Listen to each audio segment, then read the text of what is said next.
Okay, I will officially go ahead and get started this morning by just welcoming all of you guys. Sawadee Kap, Sawadee Kap. Welcome to Watang Yu. Welcome to our 5-day course where I'm going to be sharing with you foundational teachings that are going to help you to get established on the path to enlightenment. So welcome to those of you guys that are here at the temple, and we have people that are joining us online as well for our course. Welcome to everyone. This 5 days is going to be an opportunity for you to gain wisdom about the teachings of the Buddha on the path to enlightenment. We're going to be sharing various classes as we go throughout the week. And you're going to see on Friday, I will invite you to a field trip where we'll go out into Chiang Mai to visit a forest temple and visit a temple on top of the mountain. We'll be talking about this as we go forward in the course, and that'll be a great time for you to start learning about the teachings of the Buddha through the architecture, the artwork, and all the ways that you can interact in a temple and kind of see how this temple can come to life, because temples are learning centers, they're cultural centers, they're places where you can go and actually learn. So the more that you understand about the teachings of the Buddha over the next 4 days, then on the 5th day, it's really nice to go out through the architecture, the symbolism, the artwork. You can be able to understand the teachings of the Buddha. So just to get you guys started on this course and kind of helping you guys to understand how to really approach the teachings of the Buddha, I like to share with students when they first get started that it's very important that as you go forward with learning the teachings of the Buddha, that you don't believe any of his teachings. There's nothing in his teachings that you should ever believe. What you're looking to do is you're looking to get to wisdom. The teachings of the Buddha aren't believe, and then hope something good happens when you die. Instead, you're learning his teachings, examining them, investigating them. You're reflecting on them to independently verify them, whether they're true or they're false. Then you're practicing his teachings in order to uproot certain pollutions that he discovered in the mind. We're going to be talking about those pollutions today when I explain to you guys what enlightenment is. In the morning, we have several sessions that I'm going to be sharing with you guys. One of those sessions is the what is enlightenment, so that you can understand what this is. And essentially, what the Buddha discovered is these 10 individual pollutions in the mind, and you're working to understand what those are and how to uproot them through the tools and techniques that he shared. Essentially, what the Buddha did is he shared the natural laws of existence. He's sharing with you how this natural world functions, because when you lack wisdom about the natural laws, you're going to naturally make unwise decisions that lead to unwholesome results. But when you can gain wisdom and cultivate that wisdom, knowing something is true without belief, then you can make wiser decisions that lead to wholesome results. But as long as you lack wisdom, you'll make unwise decisions. You'll even struggle in the world because you won't have the wisdom to make certain decisions in the world. The teachings of the Buddha are to eliminate anger, sadness, frustration, irritation, annoyance, guilt, shame, fear, boredom, loneliness, shyness, resentment, jealousy. By the time you get to enlightenment, you won't even have the slightest displeasure in the mind. The mind's always in a good mood. You're not even in a bad mood anymore. You'll notice that there's focus, concentration, clarity of mind, deep memory. Your personal, professional relationships will really blossom. And this doesn't come from belief, because with belief, you don't know what's true or false. You're just believing something because somebody told you to perhaps believe it. But with the teachings of the Buddha, you're learning teachings, you're reflecting on them to independently verify them, and you're practicing them. I'm going to show you how to do that as we go forward in our class, particularly tomorrow as we get started with the Four Noble Truths and the Eightfold Path. I'm going to help you to learn teachings. I'm going to show you how to reflect on it, to independently verify it. And then I'll explain to you how to practice it so you can experience the results in your day-to-day life. Because as you're starting to experience more peace and joy in your mind, you'll know that these teachings are leading to an improved condition of mind, an improved condition of your life. So you're on this journey, or you're probably potentially considering embarking on this journey towards this enlightened mental state. And as you do, it's important that you always maintain this independent practice, that it's your practice to enlightenment. A teacher can't give you enlightenment. Nobody can force you or control you to attain enlightenment. It's your practice. It's your own independent journey to get to enlightenment, where a teacher is here to guide you and kind of show you the way and help you to understand how to progress forward. But it's you digging into the teachings, investigating them, examining them, that's going to ultimately lead to you cultivating wisdom to be able to see the truth and then start practicing the teachings and experience the real results. This Learning, reflecting, and practicing in order to discover wisdom about natural laws is something that you've already been doing in your life, but you just may not realize that you've actually been doing it. There's other natural laws that your mind was unawakened to, that you didn't have the wisdom of, and that over time, you've learned that natural law, you reflected on it, and you've practiced, where when you lacked wisdom of this natural law, you made unwise decisions that led to unwholesome results. And this is the natural law of gravity. If you remember back to when you were a child, you didn't understand the natural law of gravity. You had a lot of difficulties and struggles. We all did. We fell down, we hit our head, we hit our elbow, we broke our elbow open, or we broke our toys, or we broke other people's belongings because we lacked wisdom of the natural law of gravity. We struggled in the world, and we cried maybe, and we got really upset when we fell down and had all kinds of complications with this natural law of gravity. But slowly but surely, we awoke to the wisdom of this natural law. We saw the truth for ourselves. We learned, we reflected on that natural law, and then we practiced, and we got better and better at it. And we started making better decisions to the point where now we can ride a bicycle, perhaps. We can get on a motorbike and ride a motorbike. We can climb ladders, get on airplanes, because we understand this natural law of gravity now. So we're making wiser decisions that lead to wholesome results. We might tie our shoes a bit tighter. We might look at the surface of the sidewalk where we're walking to ensure that we're not tripping and falling down. We maybe aren't as giddy as we used to be, bouncing around like a little kid, getting so excited and falling down. Even things like this glass of water that I have here. I understand not to put it here in front of me, because if I do, it's easy to be able to tip over. But if I put it behind me, that's a better location. That's a wiser decision. But if you lack wisdom of the natural law of gravity, you might put it right in front of you. And there you might have a difficulty where you make an unwise decision to put it in front of you, and now there's some unwholesome result where the water gets spilled. So this natural law of gravity, as you fully awoke to it, you started making wiser decisions. You no longer struggle in the world. By the time of 10 or 12, you no longer struggled with this natural law of gravity. So the natural laws of existence that the Buddha taught are the same exact way. There are certain natural laws that your mind is currently unawakened to. And as we go in our course, I'm going to be helping you guys to understand what those natural laws are so that you can gradually learn them, you can reflect on them to independently verify them, and you can practice them. One of the biggest myths about the life story of the Buddha is people think that he sat under a tree, he meditated, and he instantly got to enlightenment. And in these types of environments, you'll tend to see a lot of emphasis on meditation. You're going to need to learn meditation, and I'm going to teach you that, and we're going to be practicing it here in our course as we go forward. But you can't just meditate your way to enlightenment. But you also wouldn't be able to get to enlightenment without meditation either. It's a gradual training, gradual practice, and gradual progress that you make your way towards enlightenment. And you can independently verify this to be true, that anything you've ever done in life has been the same way. Whether it's learning English, whether it's some job or occupation or some skill that you had to gradually learn that. You needed to gradually practice, and then you experience gradual progress with your language skills, with your skills for work or occupation or whatever it is that you do. So you know that everything you've ever done or anything you've ever accomplished has been that way. It's not instantaneous. So this accomplishing of this condition of the mind where you can experience peace and joy, where you've purified the mind and it's no longer experiencing those discontent feelings like anger, sadness, frustration, and others, it's going to be gradual training, gradual practice, and gradual progress. And here in this course, it's designed to be able to help you establish a really nice foundation.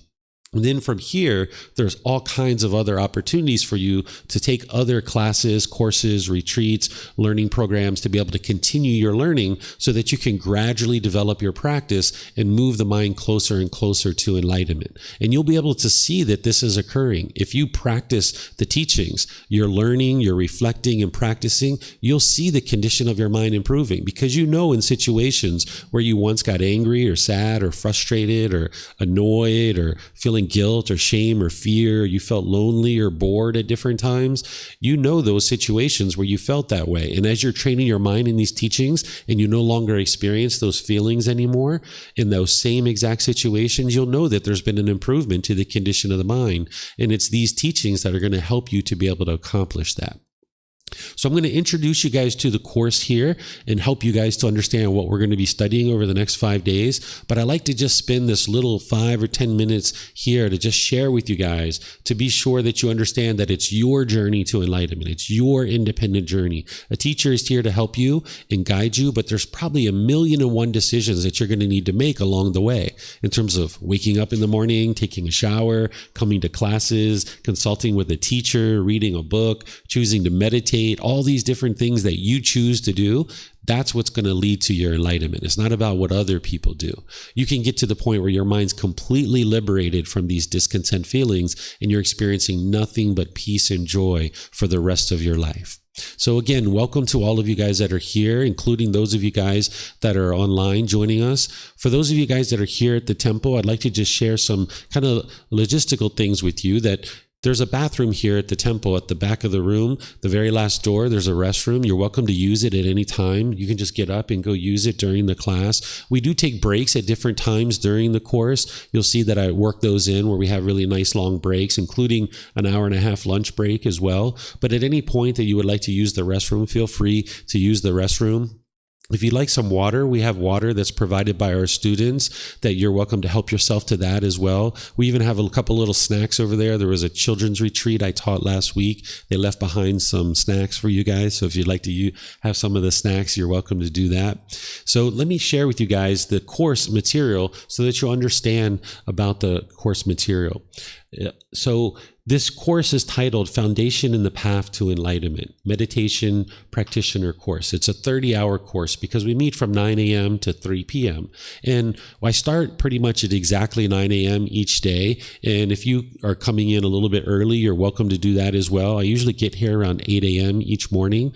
And then I am here and kind of set things up. And then I usually go to breakfast around 8:30. And I leave the doors unlocked, so you're welcome to come in. So if you'd like to come in and relax, even do some of your own meditation practice. If you'd like to do some stretching or yoga, I know some people are into that. If you're interested in doing any of that, you're welcome to do that. So make yourself at home, because a temple is a learning center. It's a community center. It doesn't belong to anybody. This classroom doesn't belong to me. This building has been here for longer than I've been alive, that we all just essentially take care of it, that this is a national resource that the Thai people have created in their country over the course of 800 to 1200 years as Buddhist teachings came into the world here in this land of Thailand. They started to create these temples as community centers and places where people could come and get help with training their mind and understanding the world around them. So this temple is cared for by anybody who comes here. So it doesn't belong to me, it doesn't belong to you,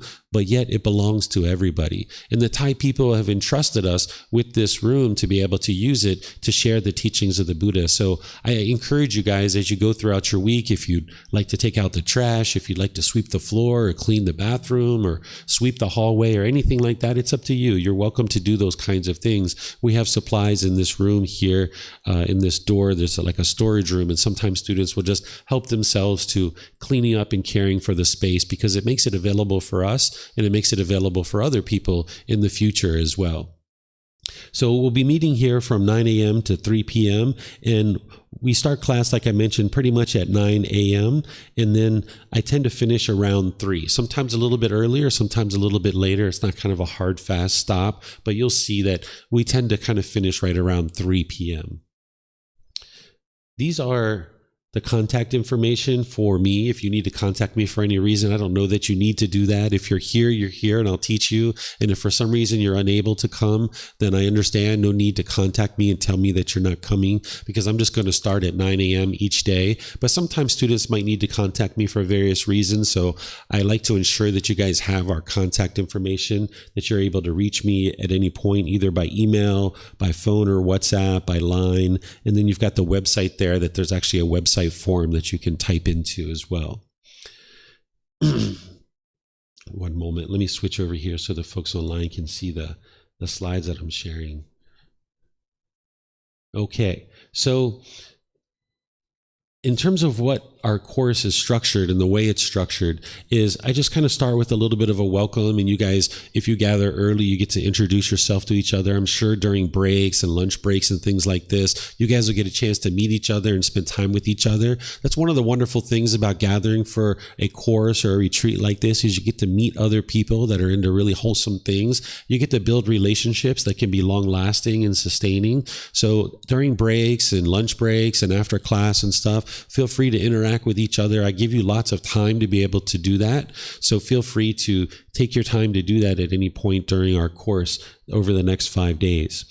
I generally start in the morning at 9 a.m. with chanting and meditation. We don't do that this morning because I'm helping you to understand the course and kind of set up the course. But this point forward, each morning you'll see at 9 a.m. I'm going to be starting with guiding you guys in meditation. This will help you to build up your meditation practice. So I start with chanting and then I move into meditation, and I'll teach you guys how to do that as we go forward in the course. And then after the meditation, I will start around 9:30 with some teachings and discussion. This is often referred to as a Dhamma talk. I don't think about, when I'm teaching you, I don't think about it as lectures or a sermon or anything like that. This is a discussion where I'm sharing content with you to help you understand the teachings of the Buddha, and you're asking me questions potentially to gain clarification and understanding about the teachings. Rather than sharing your opinions and views and trying to teach me anything, instead, individuals usually come to the temple in order to seek understanding and seek information. I can guarantee you that what I share with you during this course is going to be different than what you currently know or what you currently understand. That's the whole reason why you come to a place like this, to be able to learn something that you don't understand. If you came to this temple, if you came to this course each day and everything that I taught you, you already knew, or you already agreed with what I was sharing with you, there's no need for you to be here because you already understand everything that I'm sharing with you. But if you're in an environment where a teacher is sharing with you things that you don't understand, you haven't learned before, and it differs from what you currently understand about the world, this is actually really helpful because that's an opportunity for you to grow. So where you see those types of things where what I'm sharing with you is maybe different than what you've learned in other places or different than what you maybe have currently been exposed to, ask questions for clarification and gain insight to understand why it is that I'm sharing with you what I'm sharing. I will be able to help you to independently verify what I'm sharing is true. So if I'm ever teaching you something that you can't understand how to independently verify as being true, just ask me questions and I will be able to help you to understand how to independently verify what I'm sharing with you is true. Those of you guys here at the temple, you can ask any and all questions as we go through our talks each day. I would just ask if you could use the microphone in the white bowl. There's 2 of them there. You just turn it on with the gray switch. You'll see the lights come on, and then it just takes about a second and you can start talking. The reason why we use the microphone is because it's easier for everybody to hear you here. You'll see as we go, there'll be more and more students that come at different times, and we may even have people that are filling up the back of the room. So if you use the microphones, people here will be able to hear you, but also the people online will be able to hear you as well. Whereas if you just ask your question without a microphone, the people online can't actually hear your question. So as we go through our talks in the morning, I'll have a mid-morning break, somewhere around 10:30 or 11 or so. You'll see that we'll take a nice 15, 20 minute break to give you guys a chance to use the restroom, get a snack, talk with each other, build relationships and things like this. In addition to the bathroom that we have here, there's also bathrooms outside, the main temple bathrooms. So if this bathroom is being used, you can go outside and follow the signs to the main temple bathrooms. There's a male and female bathroom, very large bathroom with lots of options for you to take care of the things you need to take care of there. Then after our discussions in the morning, we take a lunch break around 12 o'clock, sometimes a little bit earlier, sometimes a little bit later. And we usually take a good hour and a half lunch break to give you guys a chance to take your time to refresh yourself with food, do whatever you need to do if you have things you need to do during the day. Some students, even after they eat, they choose to come back here and relax and talk, or some people even choose to take a nap. They lay out some mats and take a nap. So if you'd like to take a nap after lunch, you might even see me doing that from time to time. So feel free to have a little slumber here. We can have a nice little slumber as we all rest and relax after lunch. And then I'll generally start back up around 1:30. Before we go to lunch, I will tell you each day, okay, I'm going to be restarting at this time or that time. And then for those of you guys online, I will be giving you that same information in terms of like an hour, because I know you're on a different time zone perhaps. So if we're coming back at 1:30 and it's an hour and a half lunch break, I will just let you know it's an hour and a half lunch break, and then you can do the math with your time zone to know when we're going to restart again. Then after lunch, we'll start with some more teachings and discussion. And I usually use this time in the afternoon to be teaching you meditation. You're going to be learning breathing mindfulness meditation in the seated, lying, standing, and walking positions in this class. Even for those of you guys that are online, I've got it set up where I can use the camera to be able to teach you walking meditation. So you'll be able to learn that as part of our course this week. And then generally around 3 o'clock, we finish up. So sometimes a little bit earlier, sometimes a little bit later. It's very rare that class goes beyond 3:10 or 3:15 or something like this. But generally around 3 o'clock is when we usually finish up. And then, as I mentioned, on the 5th day, I will invite you guys to a field trip that we'll talk about probably as we get closer to Thursday. For those of you guys online, I apologize that you're not able to come to this field trip. But if you're ever in Chiang Mai and you would like to come to the field trip, you're more than welcome to. But I'll be sharing teachings with you from Monday through Thursday for 4 days. And then on the 5th day, those of you guys that are here local, you're welcome to come to the tour. And you'll also see that other people that aren't in the course will actually join us too. Some people come just for the tour as well. So if you have friends or family or people that you interact with this week, they can come and join the course at any point. Same with you. You guys can come and go as you please. But if you meet somebody today and they find out what you're doing and you're involved in a course and they would like to come tomorrow morning, sure, come on in. They are welcome to come. Or if they'd like to just come for the tour, they're welcome to do that as well. So this is kind of our general schedule and plan for the course. Then this course is based on this particular book. It's called Developing a Life Practice, The Path That Leads to Enlightenment, Volume 1. You can download this from our website for free. You can take the file and go print it because there's print shops around in Chiang Mai where you can actually print it. Or those of you guys, if you have print shops in your country, you can take it and go print it. You can also get printed versions here at the temple, or if you have access to Amazon, a lot of countries have access to Amazon, you can get this same book there.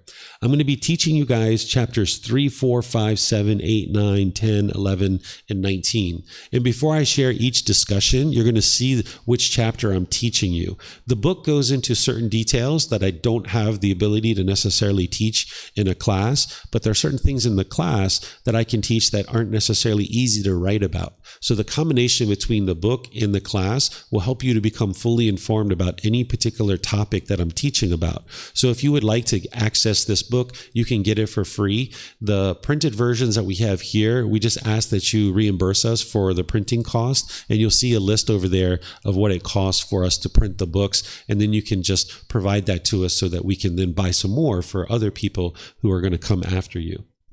So there's a PDF version, there's a Kindle version, and there's a printed version. It's part of this book series that is titled The Words of the Buddha, The Path to Enlightenment, Revealing the Hidden. It's volume 1, and it has a lot more content than what we're going to be discussing in this course. So it'll really help you lay a really nice foundation. And there's other programs that I teach where I go chapter by chapter. It's a 7-month program that we meet each Sunday and each Wednesday, either here at the temple or online. And we go chapter by chapter through this entire book.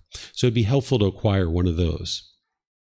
So what you're going to be learning in this course is today I'm going to be sharing with you guys the life story of Gotama Buddha, because to get started on the path to enlightenment, you might be curious, who's this person referred to as the Buddha or Gotama Buddha? I'm going to share with you a bit about his life story that was documented in his original teachings. His students, after he died, documented his teachings, and they put in there a little bit of his life story. So I'll share that with you so you'll understand a bit about the person who shared these teachings 2,500 years ago. Then after we come back from our break, I'm going to be sharing with you what is enlightenment, so you understand what enlightenment is, because if you're going to make your way to enlightenment, you would like to know what that is. Because if you were going to say, go to a new city, like here in Chiang Mai, just to the north, 3 hours, we have a city called Chiang Rai. If somebody was potentially talking to you about Chiang Rai and you were kind of interested to potentially travel to Chiang Rai, you'd probably have questions like, what is Chiang Rai? What is there? How do I get there? What's the way? How do I know once I've arrived to Chiang Rai? So enlightenment is the same way. If you're going to go on this journey to attaining enlightenment, you would like to know a bit about enlightenment and what is it, so that then you can more easily navigate your way to it, and then you'll know when you've actually arrived at enlightenment as well. So by talking about it and discussing it with you to help you understand it, you'll be able to more readily navigate your way to it, and then you'll actually know once you've arrived. Then tomorrow, I'm going to be sharing with you the Four Noble Truths and the Eightfold Path. This is the real foundational teachings of the Buddha. This is like the real core central teaching of the Buddha, where everything else plugs into the Eightfold Path. And you're going to need to know this inside and out, backwards and forwards. I'm going to be using the original words of the Buddha to be able to help you understand these. So if you've been exposed to the Four Noble Truths or the Eightfold Path in other learning environments, but you haven't learned with the original words of the Buddha, this will be a great opportunity for you to see what he actually taught. Because oftentimes what you see being shared in the world, whether it's on the internet or whether it's in books or even at temples and things like this, it's not necessarily based on the original words of the Buddha. So I'm going to be displaying the original words of the Buddha for you from the Pali Canon, which is the original source collection of his teachings. It's the largest collection we have of his actual teachings. So I'm going to be using his words, helping you see what they are, and then I'm going to be sharing them with you to help you understand how to learn them, how to reflect on them, and then how to practice them so that you can start experiencing the results. Because when you get the true teachings that are the actual words of the Buddha, that's where you're going to see what actually truly leads to enlightenment. So if you've been on this path for a period of time and you haven't quite understood how to actually move from where you are now to enlightenment, this could just be because you haven't been studying with the original words of the Buddha. The closer you get to what the Buddha actually taught, the more informed you will be and the more improvements that you can make to the condition of the mind. So I'll be sharing that with you tomorrow. And then on Wednesday, I'll be teaching you transforming the three poisons, craving, anger, and ignorance. These are the three high-level pollutions that are in the mind. They're also referred to as the three unwholesome roots or the three fires. I'll be sharing that with you on Wednesday, where you'll understand more of the picture. Because in the Four Noble Truths, you understand the problem, you understand the cause of the problem, the elimination, and the path forward. This is where you can have a real breakthrough when you study the Four Noble Truths to finally understand what's causing your anger, sadness, frustration in others. It's not other people that are causing you to be angry. You'll actually see that it's your own mind that's causing that, and you'll be able to independently verify it. But then with the transforming of the three poisons, we're going to broaden and deepen our understanding of what's truly causing the mind to experience these discontent feelings, and then giving you the tools and the techniques of how to eliminate them from the mind. Then I'll be sharing with you the 5 precepts, a householder's guide to daily practice. If you've ever heard that the Buddha taught no killing, no stealing, no sexual misconduct, no lying, and no intoxicants, he actually didn't teach this. This isn't the way he taught. That sounds like a bunch of rules, a bunch of commandments. It sounds like it's black and white. The Buddha used much more illuminating language than no killing, no stealing, no sexual misconduct, no lying, and no intoxicants. And when you study this with the original words of the Buddha, which is what I'm going to do for you, is help you see the original words of the Buddha about the 5 precepts, you'll have this much more illuminating language to be able to fully understand what he's actually teaching you. He's not teaching you rules or commandments. He's not trying to force you or convince you to do anything. He's sharing with you the natural laws of existence, namely the natural law of karma, of cause and effect, or action and result, helping you to understand certain decisions that you make that lead to wholesome results, and certain decisions that you make that lead to unwholesome results. So the 5 precepts are 5 impactful decisions that you can make that will either lead to wholesome results or unwholesome results based on the wisdom that you have. So by using the original words of the Buddha with the 5 precepts, you'll be able to see what he actually taught. And you'll see that it's not necessarily black and white. And this is where you need to learn how to navigate these natural laws more directly. So I'm going to be helping you guys to understand that on Wednesday. Then on Thursday, we're going to be learning about this natural law of karma and how does it affect me. Everything and anything that the Buddha taught pretty much comes back to this natural law of karma in one way or another. So even when I'm teaching you the Eightfold Path and the 5 precepts, you're learning about the natural law of karma. But on Thursday morning, we're going to go in and we're going to be talking about the natural law of karma directly and specifically, so that you'll be able to understand more about this natural law and how to extinguish any unwholesome results. This natural law of karma, some people refer to it as karma. This is just a different language, which is Sanskrit, where the original language of the teachings of the Buddha is Pali. So I use the word karma. If this translated to just one English word, I would just use that English word, but unfortunately it doesn't. So I still need to use this Pali word. Essentially what this means is cause and effect, or action and result. It's the results of your decisions. It's not mystical or magical. It's not punishments and rewards. It's not a black cloud that's following you around. It's none of that stuff. There's no being or entity that's watching over what you're doing and ensuring that you get punishments and rewards. That's not what the natural law of karma is. It's literally cause and effect, or action and result. It's the results of your decisions. If you make wise decisions, it will produce wholesome results. If you make unwise decisions, it will produce unwholesome results. And with that lack of wisdom, you'll tend to make unwise decisions that leads to unwholesome results. So you can awaken to this natural law of karma to be able to then make wise decisions that's going to produce wholesome results for you. So we're going to go in and talk about this natural law so you can understand it, because there's certain unwise decisions that you've already made in this life that are now going to be coming back to you. And you're going to need to extinguish those unwholesome results, those unwise decisions, by making wise decisions. So I'm going to be teaching you about that. Then also on Thursday morning, we'll be learning about what is merit. This is a specific type of wholesome karma that you'll need to learn about what it is and how to produce it. So we're going to be describing that and helping you understand it. And then, as I mentioned, in the afternoons, I'm going to be helping you develop your meditation practice. We're going to be learning breathing mindfulness meditation in the seated, lying, standing, and walking positions. Today, after lunch, I'm going to be teaching you Buddhist chanting, and we're going to be doing meditation together after lunch as well. But then in the Tuesday, Wednesday, Thursday, I'm going to be deepening, helping you to understand this breathing mindfulness meditation. But you're going to be practicing this all the way throughout the course. In the mornings and in the afternoons, you're going to be learning and practicing meditation if that's what you would like to do. And then if you'd like to do some meditation at home as well, or at your hotel or wherever you're staying after the course, maybe in the evenings, this will get you used to meditating about 2 or 3 times a day over the next 5 days. And you'll start seeing the impact and the improvement, and you can start integrating it into your life, and it can start becoming more and more of a consistent thing that you're doing on a regular basis, that you can kind of get started this week with seeing the effects of what it's like to be able to meditate 2 or 3 times a day and building up your practice. And you can see over the next 5 days how to have a real impact to improving the condition of your mind. Even in this short period of time, students sometimes come in on Wednesday morning. I've had situations where I've been teaching this course and students have come in on Wednesday morning and say, David, I got an email this morning that would have shaken me up, and I would have been, so frustrated with what I saw.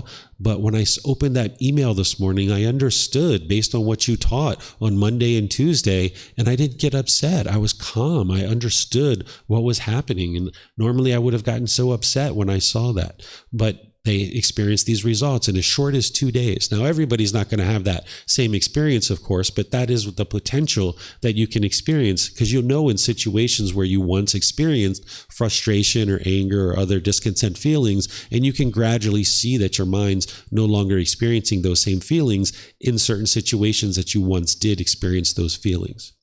And then towards the end of our course on Thursday afternoon, I will share with you guys how to receive continued support on the path to enlightenment, because these 5 days will help you get started, but then you might be interested in continued support beyond these 5 days. So I'm going to point you guys to some resources that you'll be able to continue your journey through classes, courses, retreats, and other resources that I share with you to be able to help you. So do you guys have any questions on any of these things that I've been sharing so far? Those of you guys that are online, you're welcome to ask questions by putting that into Facebook, YouTube, or Zoom. Or in Zoom, you can raise your hand and ask any questions that you like.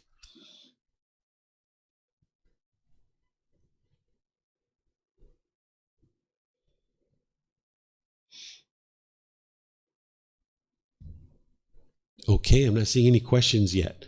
All right, so I'm going to move into sharing with you guys this very first topic. It's titled The Difficult Human Existence, Sickness, Aging, and Death. This is where in Volume 1, I teach you guys a little bit about the life story of Gotama Buddha. When the Buddha taught, it was about you learning teachings that are going to help you on your journey to enlightenment, helping you to gain this wisdom to be able to train the mind and get to this enlightened mental state. But I think it's important as you first get started to be able to learn a bit about this person's life so that you understand a little bit about him. I made it chapter 19 in the book because I was interested in focusing students on the core central teachings first. So the whole front part of the book is all about helping you to understand the teachings that are going to actually lead to your enlightenment. But when we get into chapter 19 of the book, you start learning a bit about the Buddha himself and what motivated him to go on this journey to get to enlightenment. So I'm going to share this with you guys based on the original teachings that are in the Pali Canon that describe his life story. And I'm going to describe his life story to you organized in this way. We're going to talk about his birth, his early life, his journey to enlightenment, his teaching career, and then ultimately what motivated him to actually go on this journey to enlightenment, which is what we call the 4 observations. So as we go, you're welcome to ask questions. Typically with this topic, I just teach the whole life story to you and then kind of open up to questions at the end. But you'll see my typical teaching methods and style is that I kind of teach for 20 or 30 minutes and then open up to questions, teach for about 20, 30 minutes, open up to questions. But with this particular topic, it's usually best if I just explain to you the entire life story and then open up to questions at the end. So let's talk about Siddhartha Gotama. That was his name as he was born. He was born in what we refer to today as Nepal. There's a city there called Lumpini, which is still existing today, and this is where he was born, and this is where his parents essentially were from that region of the world. Nowadays, we call it Nepal in northeast India, which is where he generally spent his time. But during his lifetime, 2,500 years ago, those lines of this is Nepal and this is India didn't exist. There was just a bunch of kingdoms that existed during that time frame. It wasn't until later that we drew the lines and kind of divided them into countries. So he was born into a family where his father was a king and his mother was a queen. And his mother and father being married when his mother was pregnant, the customs during this time was that when the mother was about to deliver the baby, they would travel back to their homeland in order to give birth. And this is what they did. So that as she was getting nearer and nearer to her 9-month time where it was time to deliver the baby, they organized a caravan and they started taking her back towards her homeland so that she could give birth around her family, her mother, her father, her aunts, uncles, brothers, sisters, things like this. So on her journey back to her homeland, she actually goes into labor. So they need to stop the caravan, and she gets out and she goes over to this tree and she holds on to the branch of the tree and she's trying to deliver the baby while standing up. The baby wouldn't actually come out of the normal birthing canal, so it ends up breaking through the side of her stomach. She ends up dying 7 days later. This was 2,500 years ago, so they didn't have the medical technology to take care of her. Nowadays, we would just do a C-section and she would just be fine, right? But back then, she ends up dying 7 days after the birth of Siddhartha Gotama. And because death of a mother and or infant was not necessarily uncommon 2,500 years ago, that they actually had things in place that would account for this. So the custom during that time is if the mother died at childbirth, then the mother's sisters would adopt the children as their own. So she had an older sister that ended up adopting Siddhartha Gotama as being her own child. So his stepmother was his aunt, and she raised him as her own child. So when he was born, he comes out of the side of the stomach. There's the story in the original Pali Canon that says he initially walked 7 steps as soon as he was born. Lotus flowers were blossoming under his feet, and then he spoke and he said, "This will be my last life." I don't think that this part of the story is actually true, because if this part of the story was true, the next part that I'm going to tell you wouldn't actually be needed. Sometimes when there's a historical figure like the Buddha that has done amazing things in the world, as teachings are handed down from person to person to person, generation to generation, people will tend to try to embellish their story in order to make them look better than they already are. But the Buddha has already done amazing things during his life. There's no need to embellish the story about what he did during his life or at birth. But I suspect that this is an embellishment of the story. Because if you have a son or any baby that walks as soon as it comes out of the womb, there's lotus flowers blossoming under the feet, and they start speaking right away, this next part of the story wouldn't be needed. Because the next part of the story is that his father summons advisors to come tell him what his son is going to become.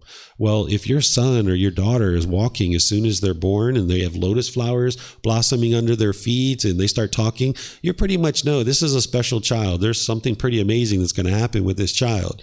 But his father needed these advisors to come talk to him and tell him what his son was going to become. This was a common practice, kind of asking fortune tellers to come and help you understand what's going to happen with your son.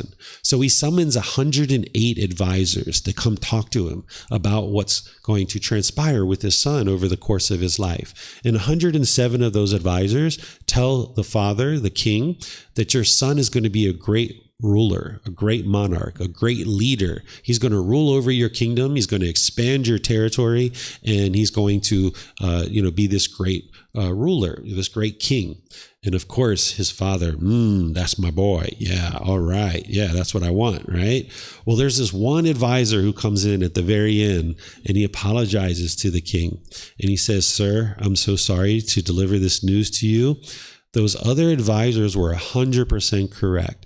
Your son is indeed going to be a great leader, but not in the way that you think. He's not going to be a monarch or a king. He's going to be a spiritual leader." His father didn't like this. He decides that just in case that this advisor is true and he's knowing what is actually truly going to happen with his son, he decides to sequester his son into the palace and never let him go outside and get involved in worldly affairs. Because he felt like if he started to go out of the out of the palace into the kingdom, that he would start becoming involved in worldly affairs, and that he would maybe have sympathy for the people in the kingdom, and then he would be interested in being a spiritual leader. So instead, he decides to sequester him or keep him into the palace and try to woo him into the ways of being a monarch. He gives him, wonderful food, great fabrics for his clothing. He gives him entertainment, beautiful women bathing him and taking care of him, royal riches, everything that you can imagine that a royal family would be able to have access to. He tries to kind of woo him into the way of being a monarch, because he felt like if he could get his mind fixated on this lifestyle of being a monarch, he would never be able to experience that lifestyle any other way. So if he could get him kind of attached to all this great food and entertainment and great fabrics, that he would never be interested in leaving that, because he'd only be able to acquire this lifestyle through being a monarch and being a ruler and being real rich. Well, when he got to the age of 29, Siddhartha Gotama realizes that he's about to become the king, because during this period of time, you would become the king when you got to the age of 30, and your father would retire, and then they would live kind of side by side, and your father would help you to be a better and better king. So at the age of 29, Siddhartha Gotama realizes that he's soon to be the king, and he's never even been outside the palace. How could he rule over these people and help this population of people if he's never even been outside the palace? So without his father knowing and against his wishes, he kind of sneaks outside the palace, and he takes with him his royal attendant. His royal attendant is kind of like his chief of staff. And he goes out into the kingdom with him, and Siddhartha Gotama has what's called the 4 observations. He sees a sickly person, an aging person, a dead corpse, and he sees a roaming ascetic, somebody who's given up worldly possessions in order to be able to understand life better and be able to get to this enlightened mental state. So when he goes out into the kingdom and he sees this sickly person, this person is sick and ill, they're kind of disgruntled, their family is disgruntled and agitated and annoyed, and Siddhartha Gotama has to ask his chief of staff, his royal attendant, what's going on over there? And the royal attendant had to explain to them, well, look, they're sick, they don't have much money, and because of that, they're not going to be able to eat as good of food, they're not going to be able to take care of themselves, this person can't work, and they're going to really struggle. And this was kind of new information for Siddhartha Gautama because he only ever lived in a royal palace. He never saw this kind of struggle before with somebody struggling with sickness that is then going to have difficulty supporting themselves and getting food. Then he sees an aging person, someone who's kind of older and decrepit. Their bones are protruding, their joints are protruding, having difficulties walking. And again, there's all this disgruntledness. There's this frustration with that person themselves and the family around them. And once again, the royal attendant needs to explain to Siddhartha Gautama what's happening here, that this person is struggling in life and that this is what happens to us as we get older, that we kind of our body doesn't work as well. And this was all new information to Siddhartha Gautama. He didn't understand these kinds of things. And then he sees a dead corpse. And once again, he sees this misery and grief and despair, people really upset. And this has to be explained to him to understand that, yes, this is what happens to us at the end of this life. We die. He didn't even understand that at the age of 29, that there's death at the end of this life.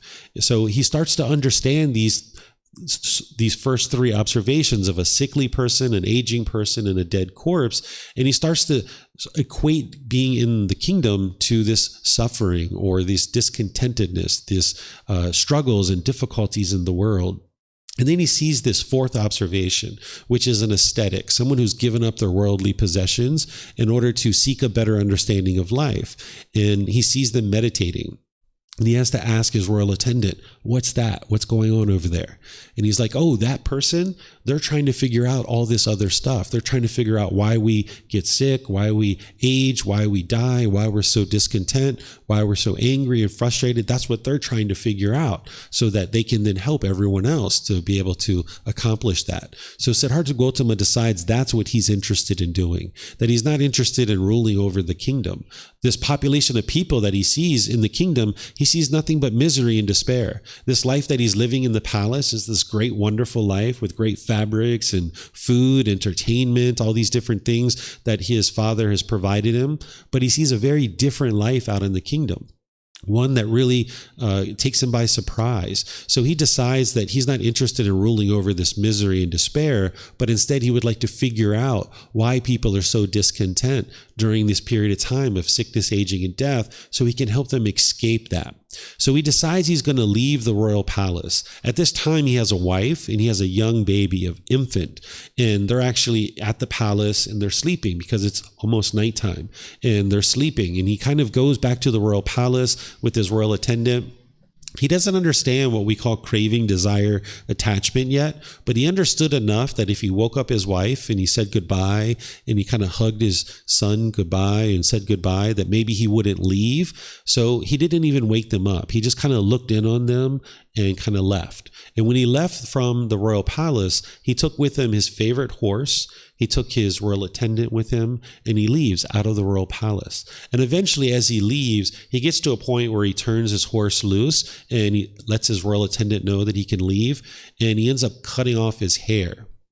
At this time, it was common to grow your hair very long if you're a member of the royal family. This is the way that they would know that you're a member of the royal family, is if you had this long, beautiful, flowing hair. Because those of us that are just commoners, we would be working in the fields, we would be working in businesses and shops, and we'd be doing a lot of laborious work. We wouldn't be able to take care of this long, beautiful hair. It would get all knotted and tangled up. We wouldn't have the ability to take care of it, so we kept our hair fairly short as a commoner because we're working in the fields and things like this. But the royal family, they could sit around with servants taking care of their hair, detangling it, shampooing it, and all these other things. So if you went out into the kingdom and you had this long, beautiful, flowing hair, they would know you're a member of the royal family.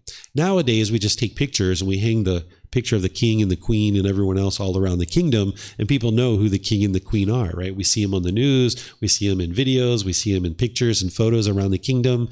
But during this time, they didn't have that technology. So it was this long flowing hair that people knew that you were a member of the royal family. So by him cutting off his hair, it's like saying, I'm never going back. because he grew this hair for 29 years and nobody would ever believe that he was the king if he ever went back and tried to be the king again. It also helps you to do other things like we were talking about yesterday. For some of you guys that were here, we were talking about realizing non-self and eliminating personal existence view. This is one of the reasons why we cut off our hair, is because it helps you to disassociate with this self-image as being who you are. Not everybody needs to cut their hair in order to get to enlightenment, but this is one thing that you can do to help you to eradicate some of the pollutions that are in the mind. So this is another benefit of him cutting off his hair and why he actually cut off his hair. So once he cuts off his hair and he kind of enters into this life of homelessness, where now he's essentially living on the street, just accepting whatever donations are given to him as food and water and clothing and shelter and medical care, he ends up taking up training with two teachers. First, he learns with one teacher. And this first teacher was teaching him to hang himself upside down from the trees, laying on beds of nails, piercing his body with metal implements, doing all these disparaging things to the body, starving himself. He got to the point where he only ate 1 grain of rice per day. And as he was doing these disparaging things to the body, the thought at that time was that if you could cause this harm to the body, this physical pain, and you could overcome that with your mind, that you would get to enlightenment. Because there was many different people that were teaching during this time frame that were claiming that they had discovered what it took to get to enlightenment. So Siddhartha Gotama, with a discontent mind, was just trying to figure out how to solve that. So he went and studied with this one particular teacher. And after about 12 months or so, the teacher declared that he was a master of his teachings, that in 12 months, he had taught him everything that he could teach them, and Siddhartha Gotama had mastered those teachings. And he said, okay, you can go teach my teachings now. And Siddhartha Gotama realized that his mind wasn't any more peaceful at that time, having mastered those teachings, than it was when he was in the palace. So he knew that he hadn't gotten to enlightenment yet. So he ends up going and studying with a second teacher for now another 12 months. And this teacher was essentially teaching him the same types of things. And he got to the same point where he was declared a master of the teachings. And he realized that his mind wasn't any more peaceful than it was when he was in the palace. So he gets frustrated with all of this. After 2 years, he felt like he had wasted his time. So he goes out on his own. He goes into the forest and decides to start training for himself. But the only things that he knows how to do is what his teachers had been teaching him. So he continued to disparage the body. He continued to starve himself, eating 1 grain of rice per day, all the way to the point where he was like on the brink of death. And his ribs were sunken in, his facial bones were protruding, his joints and things like this were protruding, all the way to the point where he was just about ready to die. And there was this mother and this young daughter who comes by and sees him meditating in this condition where he's obviously has, not eaten, and he's got these ribs that are sunken in, and they have some rice and they plead with him to eat this rice, and they kind of beg him to eat this rice. And he reluctantly accepts this rice and he starts eating it. And he realizes in that moment that when he was in the palace and living in this way with all these sensual pleasures, that doesn't lead to enlightenment, that he had all the royal riches, all the wealth, all the wonderful food, and that didn't lead to enlightenment.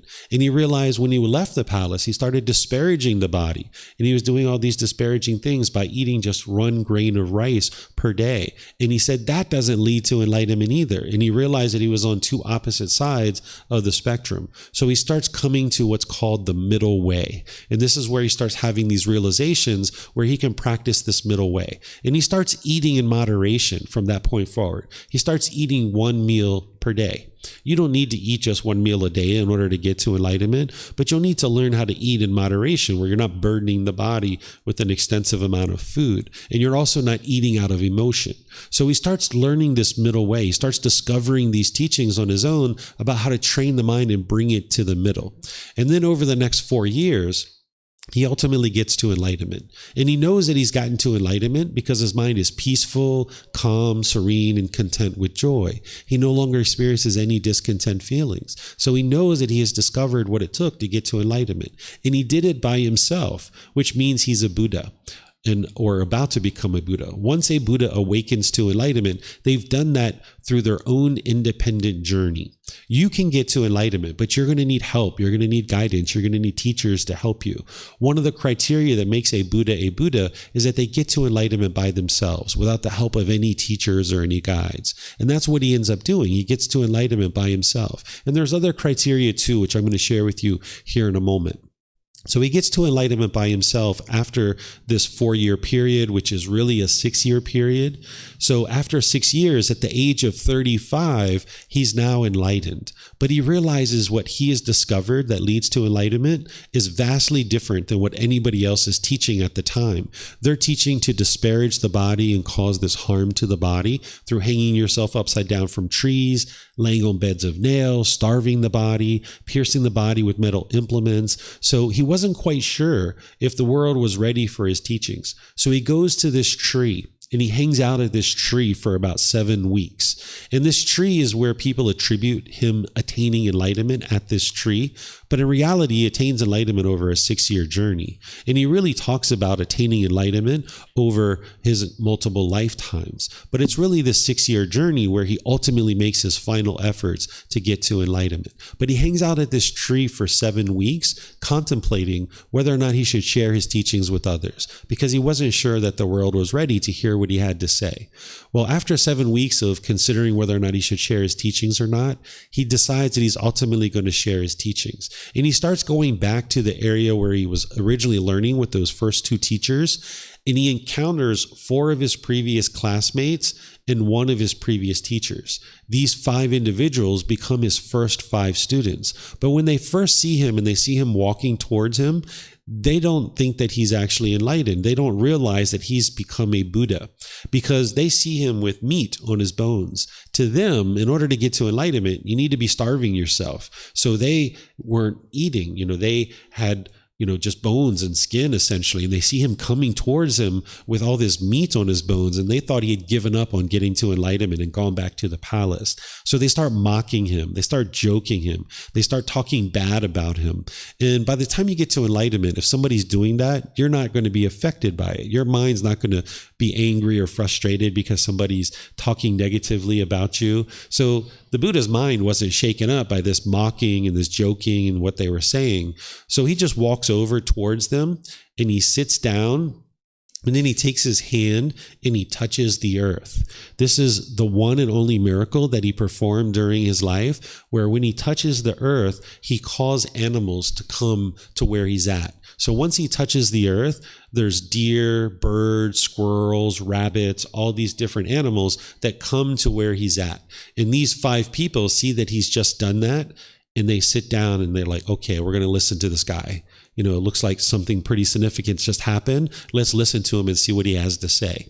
So then he delivers his very first discourse. This is called the 4 Noble Truths.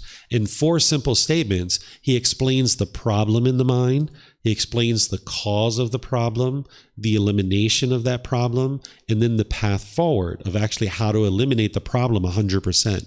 And because of the nature of the teachings of a Buddha's teachings are independently verifiable. So when he taught them, they learned those teachings.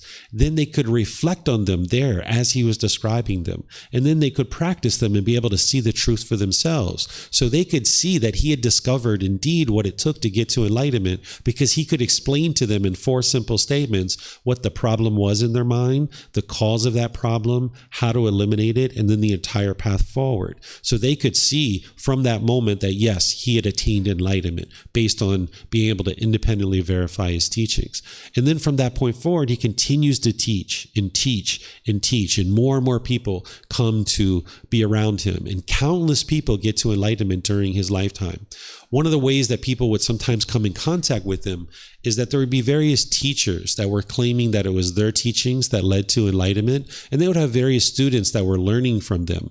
And sometimes that teacher would come to the Buddha, and they would come and be interested to talk to the Buddha and try to understand his teachings, because a Buddha doesn't have any outward characteristics of them being a Buddha. Like, it's not like their ear is turned a certain way or their nose is turned a certain way and everybody knows that they're a Buddha.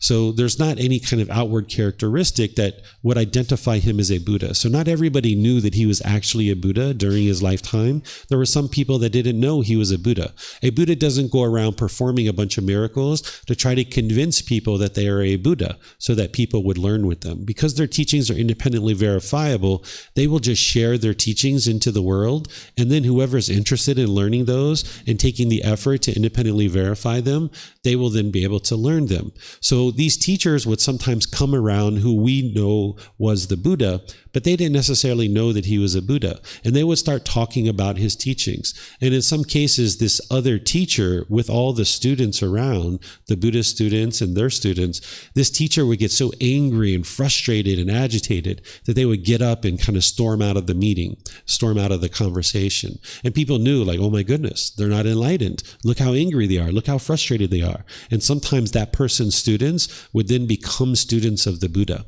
And in other cases, this teacher with their students would be talking with the Buddha, and they would be understanding his teachings so well, and the Buddha would articulate these teachings to the point where this teacher could see clearly he's enlightened. And now that teacher would become a student of the Buddha and bring with them that person's students. So the Buddhist community of practitioners and students just grew and grew and grew to the point where he ultimately died at the age of 80, and countless people had gotten to enlightenment by the time of his death. And then shortly thereafter, his teachings were preserved in such a way that countless more people got to enlightenment after his death. These are the three criteria of what makes a Buddha a Buddha. They get to enlightenment by themselves without the help of any teachers or any guides. They then dedicate the rest of their life to sharing their independently discovered teachings with countless people, so that countless people during their lifetime will actually get to enlightenment. And they know they got to enlightenment because they could see the condition of their mind. It was peaceful and joyful for the rest of their life. Then they preserve their teachings in such a way that countless more people will get to enlightenment after their death. So those are the three main criteria of what make a Buddha a Buddha. We're going to talk about this a little bit more here as we get going this morning, so I can share with you more of what makes a Buddha a Buddha. So people during his lifetime, they would refer to him sometimes as the Buddha or Gotama Buddha or Master Teacher Gotama, or sometimes just Ascetic Gotama, which means monk Gotama, because not everybody understood what a Buddha was and that he was actually a Buddha. It's actually helpful for a Buddha to not let people know that they're a Buddha. Because if everybody knew that he was a Buddha, people would be on their best behavior when they were around him, and he wouldn't be able to observe their mind and then help them with teachings that they needed. So if everybody was on their best behavior around the Buddha, he wouldn't be able to see them get angry and frustrated and agitated, and then be able to share teachings with them to help them. So here, I just shared with you the birth of the Buddha, the life, early life, the journey to enlightenment in his teaching career, that he dies at the age of 80. But it was that initial observations of sickness, aging, and death that ultimately motivated him. And then that fourth observation of the aesthetic. What he discovered is that the reason why people's minds are discontent when they're sick is because they're craving permanent health. They're wanting to be permanently healthy, not realizing that this body is impermanent. And as long as you're craving permanent health, thinking that this body is permanent, then when you're experiencing sickness, you'll be disgruntled and angry and irritated. And then the same thing with aging, that one might be craving or longing and yearning for permanent youthfulness. And now not realizing that this body is impermanent, when you're starting to age and you're feeling those aches and pains, you can experience the anger or the annoyment or the agitation. And then the same thing with death, that when either you're nearing death or people around you are dying, the mind is craving for this being to be permanent. You're wanting grandma or grandpa or mom or dad or brothers or sisters or your own life, craving permanence. Even though you intellectually know that you're going to die at the end of this life, the mind is craving to exist in the world permanently, or craving for other people to exist in the world permanently, when all these things are impermanent. This is part of the 3 universal truths and the 4 noble truths, which I'm going to walk through with you tomorrow in order to help you understand. But this initial observations of sickness, aging, and death is what motivated him to go on this journey. And he discovers the reason why people's minds are discontent during this period. And he also discovers why we keep experiencing sickness, aging, and death over and over and over again. It's this cycle of rebirth, which is something that you can learn about as well as part of your journey to enlightenment. Even the cycle of rebirth, you don't believe it. You can actually independently verify it, that it's true. And as long as the mind is experiencing these discontent feelings, it's not yet enlightened. And by the time you get to enlightenment, not only have you eliminated the causes and conditions that lead to discontent feelings, you also eliminate the causes and conditions that lead to continuous rebirth. So not only can you get to peace and joy in this life, but you can get to the point where you're not coming back to experience sickness, aging, and death over and over and over and over and over again, because that's what the Buddha discovered is actually occurring. He could see from his own experiences that he had been reborn multiple times, and that you can escape that through attaining enlightenment. So one of the things that I'll share, just to sum this up, and then I'll open up to any questions that you guys have, is that no one ever said that life would be easy, but it's also not supposed to be tough. Learning and practicing the teachings of the Buddha, it's not easy, but it's also will ensure that life is not tough. By learning and practicing to train your mind, you can overcome all those struggles that you experience. The Buddha is a human being, just like you and I. He's a human being, and that's why you see all the pictures that I use of the Buddha, whether it's on these slides or any of the other things around the temple. I use this picture that depicts him in a very human way, because the statues that you see of the Buddha, that's not actually what he looked like during his lifetime. He didn't wear a crown on his head. He just looked like a human being, just like you and I. We're all human beings. Just like he got to enlightenment on this journey that he took in order to get to this improved mental state, you can experience the same thing. He's human just like you. The only difference is that he was able to do it by himself. And I'm going to explain to you in a little bit why he's able to do that. But you can get to enlightenment just like him. He had struggles and he had difficulties in life before he was enlightened. But by the time he trained his mind to get to enlightenment, you no longer have those struggles and difficulties anymore. So while you may have certain challenges and difficulties or struggles, it may feel like life is really tough sometimes. That's only because there's a certain lack of wisdom in the mind. As you cultivate your wisdom and you train your mind, you can overcome all those struggles and difficulties where life doesn't feel tough anymore. By the time you get to enlightenment, things can be at ease, where you can address things that are challenges or issues in your life because you'll have the wisdom of how to address them, where right now you might have certain struggles and difficulties. So learning and practicing his teachings is not easy, but it's also not difficult either. You have someone who's here to help you and guide you along the path, and as long as you're willing to do the work, then you'll be able to see slowly but surely that the condition of your mind and your life gradually improves.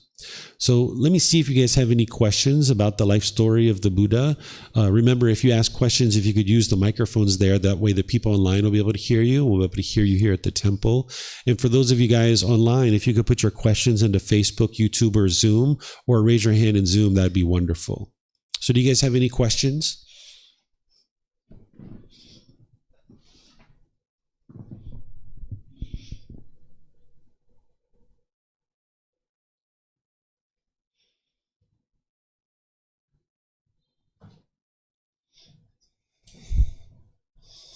Okay, I'm not seeing any questions anywhere, so I'm going to end this discussion here, and we'll pick it up in 20 minutes, which will be essentially 10:30 Thai time, and I'm going to pick it up with sharing with you guys enlightenment. What is enlightenment? I'm going to be describing to you what this is so you can understand that this goal of working towards the enlightened mental state. So I'm going to go through that in a lot of detail and give you guys an opportunity to ask any and all questions that you like about this mental state of enlightenment. So if you'd like to take a break, get a snack, use a restroom, get to know each other, you're welcome to use this space and any area in the temple.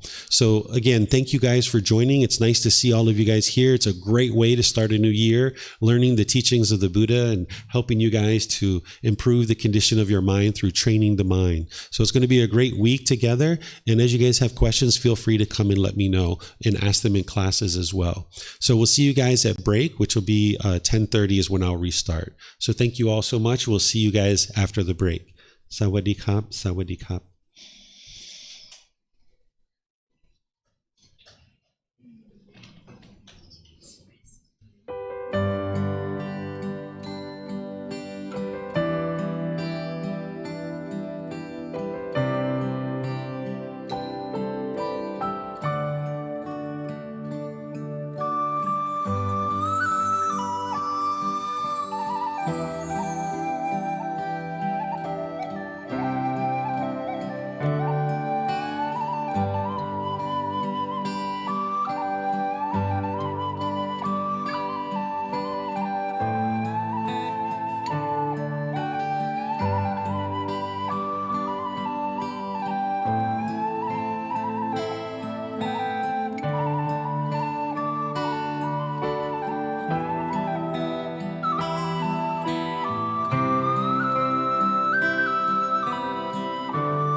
Thank you again for watching. Enjoy your meditation.